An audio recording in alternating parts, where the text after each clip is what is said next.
जाणारच आहे की आपण तिकडे. एकदा तिथं गेलो ना की मग काय आहे काय नाही सगळं कळेल की आपल्याला. उगाच अति विचार करत बसू नकोस. तू एक काम कर, तू बस आधी. बस बस बस बस बस बस. तुझ्यासाठी ना एक सरप्राईज आणलंय. सरप्राईज? टॅन टॅडॅन.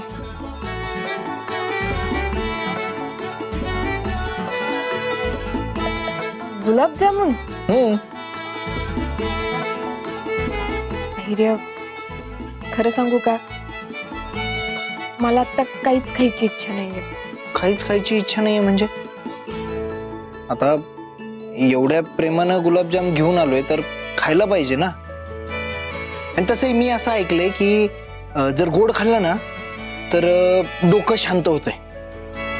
आज एकदा टेस्ट करूनच बघू हे खरं आहे की खोटं आहे. धैर्य,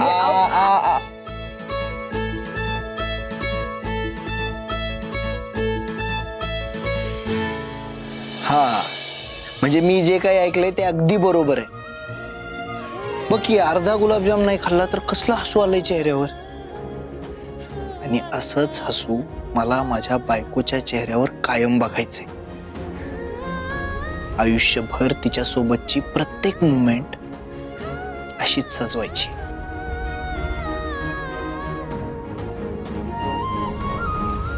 धैर्य, बा. इरा, मला माहिती होतं हा व्हिडिओ तुझ्यापर्यंत पोहोचणारच आहे. हे बघ, हा व्हिडिओ तू बघतेस म्हणजे माझ्यासोबत काहीतरी दगाप्रकार झाला असणार. आता हा नीट हा व्हिडिओ बघ.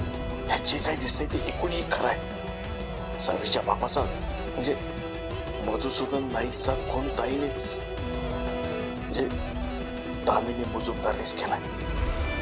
आता एक काम कर, जितक्या लवकर शक्य होईल तेवढ्या लवकर सूर्यप्रभा हॉस्पिटलच्या बेड नंबर 308 ला भेट दे.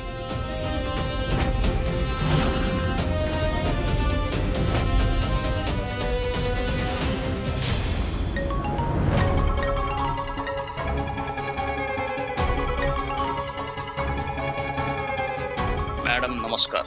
तुमच्या कृपेनं जेलमधून सुटका झाली. आता फक्त हुकूम करा.